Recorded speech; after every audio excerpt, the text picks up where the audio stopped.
Sa darating na halalan ha, alam niyo na kung sino iboboto. Oo, idol ko yan eh. Napakagwapo sa personal.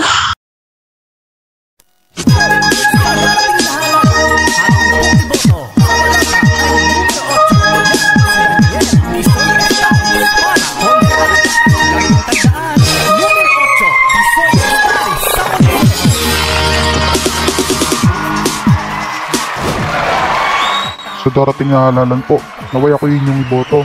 Dahil malinis sa tapat na pamamahala po ang nais ko. Iboboto ko, idol! Iboboto kita, idol! Papalapit na pala ang eleksyon. Kanya-kanyang pakulunan naman ang bawat kandidato. Makuha lang ang tiwala at boto ng mamamayang Pilipino. May mga namimigay ng flyers, tarpaulin, kalendaryo, pamaypay, t-shirt, at kanta na tungkol sa kandidato na talagang masasaulo mo na lang dahil araw-araw mo ito maririnig. At syempre, magpapahuli ba ang mabulaklak nilang plataporma? Malinis na pamahalaan, matino at tapat na taong nasa pwesto. Walang kurakot na gobyerno at pondo ng mamamayan ay matatamasa ninyo.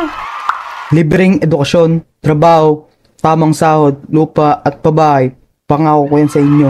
Nasa harap na ang pagbabago. Ito ang laging sinasabi ng mga kandidatong nangangailangan ng boto ng manggagawa at maralita para masungkit nila ang kapangyarihan sa bulok na pamahalaan. Ngunit ano nga ba talaga ang mga bagay na nakaka-impluwensya sa mamamayan sa pagpili ng kandidatong kanilang iboboto sa halalan? Maring, lapit na pala eleksyon na. Sino iboboto ba? Naku, siyempre yung mag-ama, sina Roland at Jojo. Mabait yung mag-ama, marami na rin pati natutulungan. Balita ko, tatakbo ang bunsong anak ni Ronald bilang konsyala. Ay, iboboto ko yan. Siguradong mana sa ama, magaling mamahala. Alam mo ba ang proyekto ng pamilya ng mga yan ay medical mission. Nagbibigay sila ng gamot sa barangay yung isang araw, libre din ang check-up. Hindi ko pa sanay. Malamang malapit na election kaya nagpaparanda na yung mga yan. Ngunit kapag nagluklok na at nakuha ng kapangyarihan, naku, hindi na magpaparamdam yan. Dapat lang naman manalo ang pamilya de la Cruz.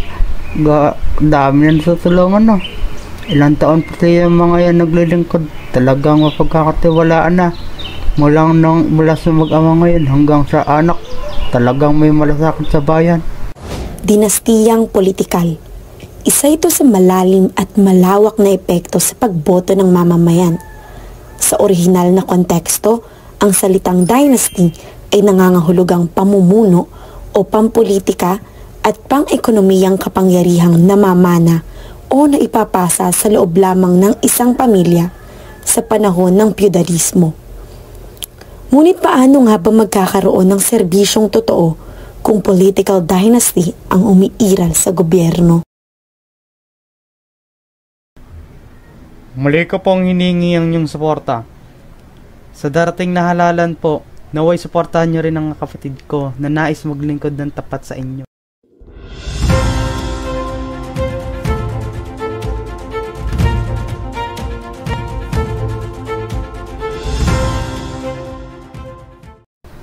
Actor, vlogger na si Rico Fuentes naghain ng Certificate of Candidacy sa pagkasenador para sa eleksyon 2020. Hindi po ako abogado, hindi po ako doktor. Ako po ay isang artista na magiging epektibo sa serbisyo sa Pilipino. Ayan yan lagi kong pinapanood sa Channel 13. Galing umartinan at sobrang gwapo. Nay, action star yan, di ba? Bakit namatakbo sa Senado?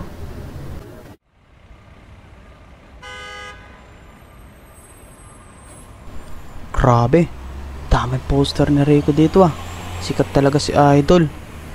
Oo nga, halos lahat ng kanto mukhaan niya makikita mo. Sigurado ako maraming boboto sa kanya dahil lang kilala na siya. Kasi naman, siya yung pinakasikat napapanood natin siya sa TV halos gabi-gabi. Para siya nang susunod na mayor, di ba? Oo nga, sikat nga siya pero naisip po ba kung ano bang plano niya para sa barangay natin? Yung doktor na si Dr. Maria Reyes. Marami nang nagawa para sa atin. Pero hindi siya kasing sikat ni Rico. Paano mo malalaman plano kung hindi naman siya napapanood sa TV, di ba? Si Rico, ang dali niyang tandaan. Lagi ko pa nga siya nakikita sa social media. Pati mga kaibigan ko, pinapost sa mga campaign video niya. Yun nga ang problema, Lito.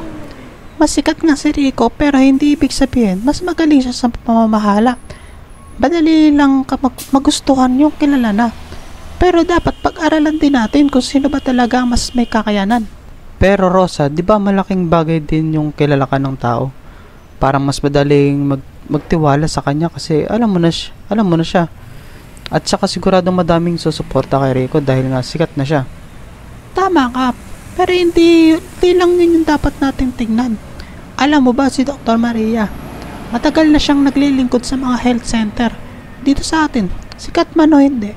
Dapat ang pagboto natin ay batay sa kung ano magagawa ng kandidato para sa atin. Hindi lang dahil sa kasikatan nila. Oo nga Ang dami ko nakikita kay Rico pero halos wala akong alam sa plataforma ni Dr. Maria. Kahit pa siya ang tumulong sa nanay ko nung nagkasakit siya. Kaya nga Lito, huwag tayong madadala sa popularidad ng importante na alam na natin ang plano ng bawat kandidato. Hindi lang yung kilala na sila. Kasi sa huli tayo din ang maapektuhan ng magiging mayor. Tama ka Rosa, siguro kailangan ko pang pag-isipan ng mabuti kung sino ang iboboto ko. Baka kasi pag magpadala lang ako sa kung sino man mas kilala at hindi na titignan yung mas mahalaga. Yan. Tamang gawin Lito. Sa election hindi lang dapat kilala kundi din dapat may plano para sa kakabuti ng lahat.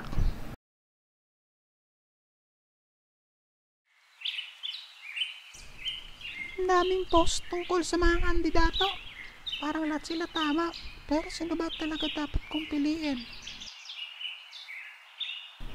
Nagre-ready ka na ba para sa election? Ako parang nalilito na rin sa dami ng information sa social media. Oo nga Lahat sila may kanya-kanyang sinasabi. May mga nagsasabing boto si ganito. Pero may mga iba naman na puro fake news lang daw. Sa panahon ngayon, malaking impluwensya ang social media sa pagpili ng mga kandidato. Sa pamamagitan ng Facebook, Twitter, Instagram, at iba pang platform, mabilis na nakakarating sa publiko ang mga impormasyon, opinyon, at pati na rin ang mga maling balita. Ngunit paano nga ba ito nakakaapekto sa ating desisyon? Ang maling impormasyon o fake news ay madaling kumalat sa social media. Ito ay nagdudulot ng kalituhan at maling pananaw sa mga botante. Sa dami ng mga nakikitang post, mahirap minsan alamin kung alin ang totoo at alin ang kasinungalingan. Alam mo, nakikita ko palagi yung mga ads ng isang kandidato. Parang ang dami niyang nagawang maganda. Pero totoo kaya lahat yun? Tama ka. Minsan napapaisip ako kung dahil ba sa nakikita ko sa social media, kaya gusto ko siyang iboto o dahil talaga sa mga nagawa niya. Guys, hindi naman masama gumamit ng social media para mag-research tungkol sa mga kandidato. Pero, kailangan natin maging mapanuri. Hindi lahat na nakikita natin ay totoo. Dapat maghanap tayo ng maraming source para makapag-decision tayo ng tama. Oo nga, kaya ko din iniiwasan yung mga biased na page. Minsan kasi puro paninira lang ang laman. Tama kayo. Mahalaga na maging responsable tayo sa pagkuha ng impormasyon. Hindi lang basta-basta dapat maniwala sa mga memes or trending topics. Basta, tandaan natin, ang boto natin ang mag-decision para sa kinabukasan ng bayan. Kaya siguraduhin natin na ito ay based sa tamang impormasyon. Ika nga nila, mag-fact check. Ang social media ay isang makapangyarihang kasangkapan na maaaring makatulong o makasira sa proseso ng pagpili ng tamang kandidato. Nasa kamay ng bawat botante ang responsibilidad na maging mapanuri, masusing mag-research at magdesisyon ng may kritikal na pag-iisip. Ang bawat boto ay mahalaga, kaya maging matalino at mapanuri. Sa tamang impormasyon, magkakaroon tayo ng isang malinis at patas na eleksyon. Mga isko, alimber na. Malapit na pala eleksyon. Huwag ninyong kalimutan ni boto ako Ito, kunting tulong para sa inyo pang araw-araw lang. Nakita mo ba yung dumaan kanina? Nagbigyan ng sobre, may laman na tigi 1,000. Opo, tay. Pero bakit ganun? Bakit kailangan ng pera para makakuha ng boto? Ruben, sa ganitong sistema, mahirap iwasan kapag eleksyon, ang daming lumalapit sa atin na nag-aalok ng pera para kapalit ng boto. Maraming mahihirap, anak. Para sa kanila, ang 1,000 ay malaking tulong na. Lalo na gutom sila, kailangan nilang panggastos. Kaya madali silang naaakit sa mga politiko na may pera. Paano kaya natin tayo mababago ang ganitong sistema? Paano natin masisigurong tama ang iboboto nating tao? Anak, sa kamay ng bawat isa sa atin ang pagbabago. Hindi dapat pera ang nagdidikta ng ating boto. Kung gusto natin magkaroon ng leader na totoo, dapat tayo mismo ang pumili ng ayon sa ating konsensya. Hindi sa kung magkano ang binibigay sa atin. Apa tay, naiintindihan ko po. Kailangan ko po maging matalino tayo sa pagpili ng mga pinuno. Hindi pera ang nagdidikta sa kinabukasan ng ating barangay, kundi ang tamang pagpili ng mga leader na maglilingkod sa taong bayan.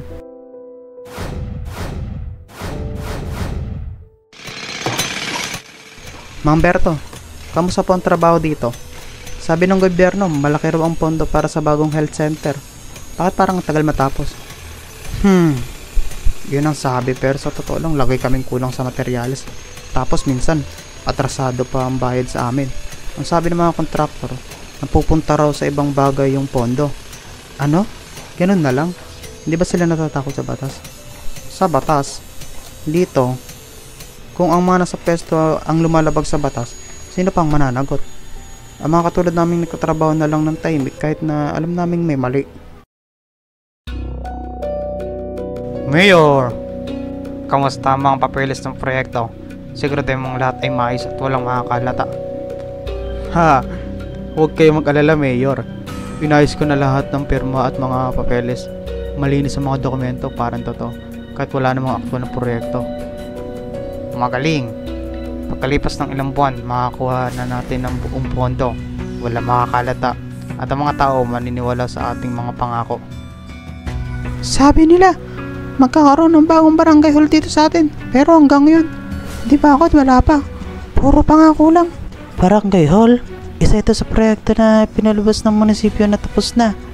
Hindi na bago ang ganitong reklamo. Mukhang may malalim na anomalya rito. Paano kami? Napakalaking halaga ang nilaan nila. Pero ano yun ng proyekto, wala kaming nakita. Arman, hindi tumutugma mga datos dito. Wala pang sinisimula na proyekto, pero bakit buong pondo nang nailabas? Hindi mo kailangan intindihin yan, Ricardo. Yan ang utos ni Mayor Santos. Ikaw na lang ang pumirma sa mga papeles, tapos bahala na kami. Hindi ko ito magagawa. Hindi ako papayag na maglagay ng pangalan ko sa isang peking proyekto. Para saan ang pera? Ricardo, isipin mo na lang yung pamilya mo. Huwag mong subukang kalabanin si Mayor. Sa kanya lahat ng kapangyarihan dito. Sabihin na lang natin na wala kang narinig.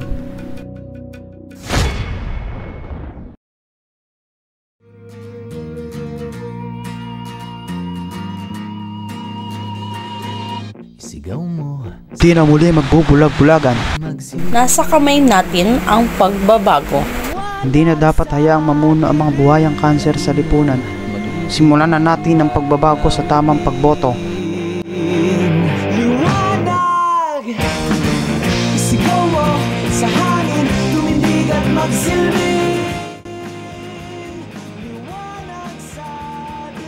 Maraming magagandang mangyayari sa ating lugar kung paiiralin natin ang katalinuhan at pag-iisip ng tama sa pagboto dahil tayo ang isang dahilan para maging maayos ang ating lugar.